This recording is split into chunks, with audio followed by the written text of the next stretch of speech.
வணக்கம், சுமதி சமையல். முட்டை வச்சு ஒரு பொரியல் பண்ண போகிறோம்.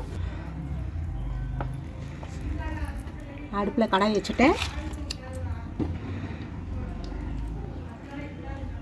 ஒரு வெங்காயம் கட் பண்ணி வச்சுருக்கேன், பெரிய வெங்காயம் போட்டுக்கலாம். பச்சை மிளகாய் ஒரு 3 மிளகாய் கட் பண்ணி வச்சுருக்கேன், அதையும் போட்டுக்கலாம்.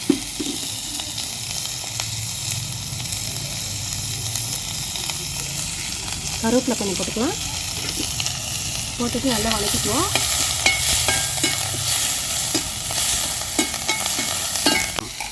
முட்டைக்கோசு கட் பண்ணி வச்சுருக்கேன், அதை நல்லா அலசி வெங்காயத்தோட போட்டுக்கலாம்.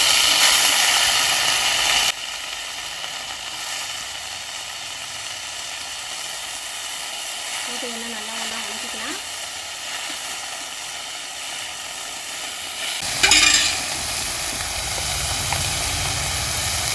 லைட்டாக மஞ்சள் போட்டுக்கலாம்.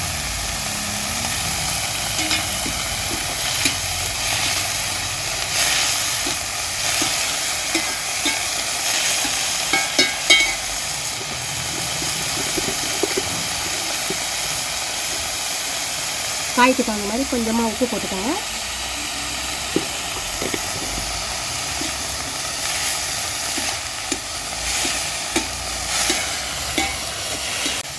ரொம்ப தண்ணி ஊற்ற வேணாம், லைட்டாக அப்படி தண்ணி தெளிச்சுக்கோங்க.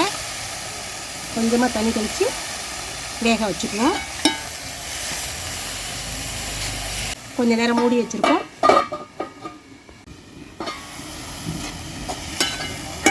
காய் நல்லா வெந்துருச்சு. இப்போ முட்டையை உடச்சி ஊற்றிருக்கோம்.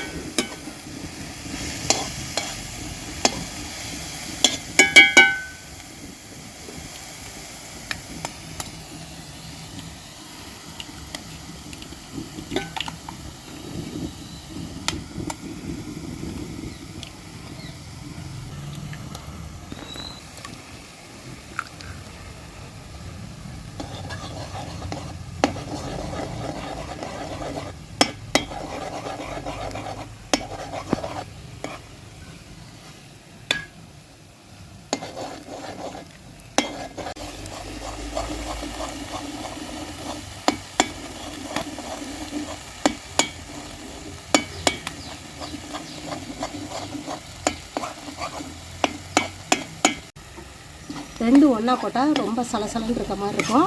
அதனால் கொஞ்சம் நேரம் முட்டையை தனியாக இது மாதிரி கிண்டிட்டு அதுக்கப்புறம் போட்டு கிண்டுங்க. கிண்டிங்கன்னா முட்டைக்கோசு முட்டை பொரியல் சூப்பராக இருக்கும். லைட்டாக மிளகுத்தூள் போட்டு இறக்கி வச்சுருவோம். முட்டையை ரொம்ப நேரம் வேக வைக்க வேண்டாம், சரியாக இருக்குது பாருங்கள். இதே மாதிரியே நீங்களும் செஞ்சு பாருங்கள். செஞ்சு பார்த்துட்டு சுமதி சமையலுக்கு லைக் பண்ணுங்கள், ஷேர் பண்ணுங்கள், சப்ஸ்கிரைப் பண்ணுங்கள். Thank you. Bye. Bye.